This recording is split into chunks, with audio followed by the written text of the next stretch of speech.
Hi viewers, welcome to Amrutha's world. ഞാനിന്ന് ഉണ്ടാക്കിയിരിക്കുന്നത് ഒരു ടേസ്റ്റി ആയിട്ടുള്ള ഒരു ടീ സ്നാക്സാണ്. അപ്പം അത് നമുക്ക് എങ്ങനെ ഉണ്ടാക്കാൻ നോക്കാം. വളരെ ടേസ്റ്റിയാണ്, നല്ല ഫ്രൈ ആയിട്ടുള്ള ഒരു ഐറ്റമാണ്. ഇത് കാണുമ്പോൾ നിങ്ങൾക്ക് എന്തെങ്കിലും തോന്നുന്നുണ്ടോ, എന്തുകൊണ്ട് ഉണ്ടാക്കി, അങ്ങനെ എന്തെങ്കിലും ഐഡിയാസ് ഉണ്ടെങ്കിൽ കമൻറ്റ് ചെയ്യാം. ആദ്യം നിങ്ങൾക്ക് ഇത് എന്തുപോലെ തോന്നി എന്ന് ഒന്ന് കമൻറ്റ് ചെയ്ത് അറിയിക്കുക.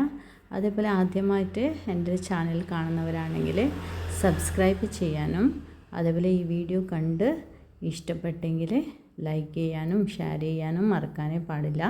അപ്പോൾ ഇവിടെ ഞാൻ ഈ സ്നാക്സ് ഉണ്ടാക്കാൻ വേണ്ടിയിട്ട് 1 ഗ്ലാസ് അരിയാണ് എടുത്തിട്ടുള്ളത്. അത് 3 മണിക്കൂർ, മിനിമം 3 മണിക്കൂർ കുതിർത്ത് വെക്കണം. പിന്നെ ഞാൻ എടുത്തിട്ടുള്ള വെളുത്തുള്ളി, ജീരകം, കുറച്ച് ഓട്ടപ്പുളിയാണ്. അത് നല്ല പുളിയുള്ളതുകൊണ്ട് ചെറിയൊരു കഷ്ണം എടുത്തിട്ടുള്ളൂ. പിന്നെ കൊത്തമ്പരി അല്ലെങ്കിൽ മല്ലി എന്ന് പറയുമോ, അത് ഫ്രൈ ചെയ്തത്. പിന്നെ കുറച്ച് മുളക് എടുത്തിട്ടുണ്ട്. ഞാനിവിടെ 4 മുളകാണ് എടുത്തിട്ടുള്ളത്. നിങ്ങളുടെ എരിവിനനുസരിച്ചിട്ട് നിങ്ങൾക്ക് മുളക് എടുക്കാം. പിന്നെ ഈ അരി ഒന്ന് ഇതുപോലെ ജാറിലേക്ക് ഇട്ട് കൊടുത്ത് അരച്ച് വെക്കാം. ഇനി വേണ്ടത് താളിൻ്റെ ഇലയാണ്. ഇത് ഞാൻ 2 ദിവസം മുമ്പ് പറിച്ചു വെച്ചാണ്. 1 ദിവസം മുമ്പ് പറിച്ചു വെച്ചാൽ മതി, കുറച്ച് വാടി കിട്ടണം. പക്ഷേ ഞാനത് ഇന്നലെ ഉണ്ടാക്കാൻ വിചാരിച്ചതായിരുന്നു. പക്ഷേ ഇന്നലെ സമയം കിട്ടാത്തതുകൊണ്ട് ഞാനത് ഇന്ന് ഉണ്ടാക്കുന്നതേ ഉള്ളൂ. അപ്പോൾ കുറച്ച് ഇത് അധികം വാടിപ്പോയിട്ടുണ്ട്. അപ്പോൾ ആ ഇല ഇങ്ങനെ വെച്ച് കൊടുത്തിട്ട് അതിൻ്റെ മുകളിലേക്ക് ഇങ്ങനെ നമ്മൾ അരച്ച് വെച്ച ഈ ബാറ്റർ ഇതുപോലെ തേച്ച് കൊടുക്കണം. നല്ല കട്ടിയായിട്ടൊന്നുമല്ല, നല്ല തെളിവായിട്ടാണ് തേച്ച് കൊടുക്കേണ്ടത്. അപ്പോൾ ഇതിനേക്കാളും കുറച്ച് കട്ടിയായിട്ട് വേണമെങ്കിൽ നമുക്ക് അരച്ചെടുക്കാം. അപ്പോൾ ഇത് പേസ്റ്റ് പോലെ ഞാനിതിലേക്ക് ഒന്നിൻ്റെ മുകളിൽ ഒന്ന് വെച്ച് കൊടുത്തിട്ട് ഇതുപോലെ തേച്ച് കൊടുക്കുന്നുണ്ട്. അപ്പോൾ നമുക്ക് എത്ര ഇലകൾ പറ്റുമോ അത്ര ഇലയും ഇങ്ങനെ മുകളിൽ വെച്ച് ഈ അരപ്പ് തേച്ച് കൊടുക്കാം. അപ്പോൾ ഒരേ സൈസുള്ള ഇല ആവണമെന്നൊന്നുമില്ല. ചെറിയ ഇല ആണെങ്കിലും അങ്ങോട്ടും ഇങ്ങോട്ടും ഇങ്ങനെ വെച്ചിട്ട് നമുക്ക് ഇതെല്ലാം ഒന്ന് ഇതുപോലെ പരത്തി വെക്കാം. ഇപ്പോൾ ഞാൻ 3-4 ഇല വെച്ച് കഴിഞ്ഞു. അങ്ങനെ ഞാനിവിടെ ഒരു 6-7 ഇല ഇതുപോലെ വെച്ച് തേച്ച് കൊടുക്കുന്നുണ്ട്. അപ്പോൾ ഇത് നിങ്ങൾക്ക് ഇഷ്ടമുള്ള അത്ര ഇല വേണമെങ്കിൽ എടുത്തിട്ട് എത്ര കട്ടി വേണോ അത് ചെയ്തെടുക്കാം. അപ്പോൾ നമ്മൾ തേച്ച് കൊടുക്കുമ്പോൾ മാത്രം ഇതുപോലെ തിന്നായിട്ട് വേണം തേച്ച് കൊടുക്കാൻ, കട്ടിയിൽ തേച്ച് കൊടുക്കാൻ പാടില്ല. അതുപോലെ ഈ ബാറ്ററി ഇതിനേക്കാൾ വെള്ളം ആവാനും പാടില്ല. അപ്പോൾ ഇങ്ങനെ ഈ സൈഡ് ഞാൻ റിട്ടേൺ അങ്ങോട്ട് മടക്കിയിട്ട് വെച്ചു. അതിൻ്റെ മുകളിലേക്ക് ഒരു ചെറിയ ഇല വെച്ച് തേച്ച് കൊടുക്കുന്നുണ്ട്. എൻ്റെ അപ്പുറത്തെ സൈഡിലേക്ക് വേറൊരു ഇല വെച്ച് വീണ്ടും തേച്ച് കൊടുക്കും. അങ്ങനെ ഞാനിപ്പം നിങ്ങൾക്ക് വീഡിയോ കാണിക്കാൻ വേണ്ടിയിട്ട് കുറച്ച് മാത്രമേ ചെയ്യുന്നുള്ളൂ. അപ്പോൾ ഇതിൻ്റെ ടേസ്റ്റ് കിട്ടിയാൽ പിന്നെ വീണ്ടും നിങ്ങൾക്കിത് ഉണ്ടാക്കി കഴിക്കാൻ തോന്നും. അത്രയും ടേസ്റ്റാണ്. വായിൽ വെക്കുമ്പോൾ ഇങ്ങനെ കറുകുറു എന്ന് പറയുന്ന സൗണ്ട് വരും. അപ്പോൾ ഒന്ന് നന്നായി ഫ്രൈ ചെയ്ത് എടുക്കേണ്ടതുണ്ട്. അപ്പോൾ ഇത് എല്ലാം ഇങ്ങനെ തേച്ച് കഴിയുമ്പോൾ ഇതിന് റോള് ചെയ്യുന്നതാണ്. ഇവിടെ നോക്കുക, അതിൻ്റെ സൈഡൊന്നും വിട്ടു പോവാതെ പോലെ തേച്ച് കൊടുക്കണം. ഇപ്പോൾ ഞാൻ ഉണ്ടാക്കിയിരിക്കുന്ന ബാറ്റർ കംപ്ലീറ്റ് ആയിട്ട് എനിക്ക് തേച്ച് കഴിഞ്ഞു.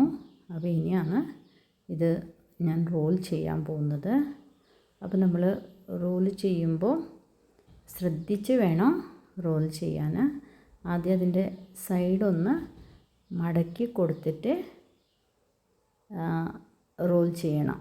അത് കുറച്ച് നേരം ഇങ്ങനെ വെക്കുമ്പോൾ ഈ ബാറ്റർ കുറച്ച് വെള്ളമാവാൻ ചാൻസ് ഉണ്ട്. അതുകൊണ്ടാണ് ഇതുപോലെ അതിൻ്റെ സൈഡ് ആദ്യം കുറച്ച് ഇങ്ങനെ മടക്കി കൊടുത്തിട്ട് അങ്ങനെ എൻ്റെ ബാറ്റർ പുറത്ത് പോവാതെ പോലെ ഇങ്ങനെ സൈഡ് മടക്കി കൊടുത്തിട്ട് വേണം റോൾ ചെയ്തെടുക്കാൻ. ഇനി നമുക്കിത് മുകൾ ഭാഗത്തു നിന്ന് ഇതുപോലെ ചെറുതായിട്ട് റോൾ ചെയ്തുകൊണ്ട് വരാം. ഇവിടെയില്ല, കുറച്ച് പൊട്ടിയിട്ടുണ്ടായിരുന്നു. അപ്പം പ്രശ്നമില്ല, അത് കട്ടിയായി തന്നെ നിന്നോളൂ. ഇതുപോലെ കംപ്ലീറ്റ് റോൾ ചെയ്തു. പിന്നെ നല്ല ഷാർപ്പുള്ള കത്തിയിൽ വേണം കട്ട് ചെയ്തെടുക്കാൻ. അപ്പോൾ എൻ്റെ കത്തി കുറച്ച് ഷാർപ്പ് കുറഞ്ഞതുകൊണ്ട് എനിക്ക് പെട്ടെന്ന് ഇങ്ങനെ കട്ട് ചെയ്തെടുക്കാൻ പറ്റിയില്ല.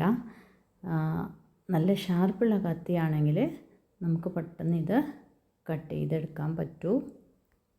ഇവിടെ ശ്രദ്ധിക്കുക, നമുക്ക് എത്രക്കുള്ള അളവ് വേണോ അതനുസരിച്ച് നമുക്ക് വെച്ചിട്ട് ഇതുപോലെ കട്ട് ചെയ്തെടുത്താൽ മതി. ഇതുപോലെ കംപ്ലീറ്റ് കട്ട് ചെയ്തെടുക്കുക. ഇത് ഫ്രൈ ചെയ്ത് കാണുമ്പോൾ നമുക്കൊരു മീൻ ഫ്രൈ ചെയ്ത് വെച്ച പോലെ തോന്നുന്നു.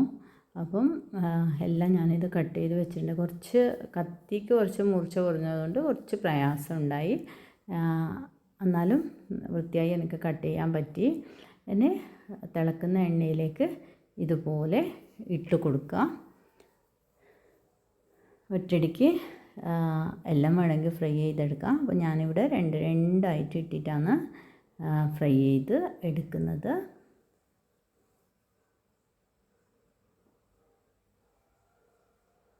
ഇത് കുറച്ച് അധിക നേരം ഫ്രൈ ആവണം. അപ്പോൾ നല്ല കാഞ്ഞ ശേഷമാണ് അതിലേക്ക് ഇട്ട് കൊടുക്കേണ്ടത്.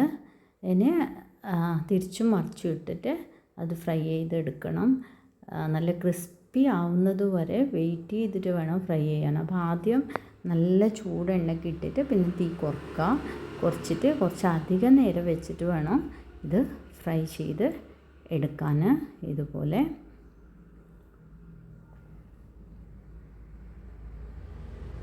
ഇത് നോക്കാം, അതൊന്നും വിട്ടുപോകുന്നില്ല. നല്ല ലെയറായി തന്നെ എല്ലാം അതിൻ്റെ നടുവിൽ നിന്ന് നന്നായി ഫ്രൈ ആവും. അപ്പോൾ എല്ലാം ഇപ്പം ഏകദേശം ആയിട്ടുണ്ട്. അതിൻ്റെ കളറ് മാറിയിട്ടുണ്ട്. ഇനി നമുക്കത് എണ്ണയിൽ നിന്ന് കോരിയെടുക്കാം. ഇവിടെ നോക്കൂ, അത് എടുക്കുമ്പോൾ തന്നെ നല്ലൊരു സൗണ്ട് വരുന്നുണ്ട്. അപ്പോൾ ഇനി കോരിയിട്ട് ഇത് വെച്ചതാണ്. നല്ല ടേസ്റ്റി ഐറ്റം. അപ്പോൾ എല്ലാവരും ഒന്ന് ട്രൈ ചെയ്ത് നോക്കി അറിയിക്കണേ. Thank you for watching.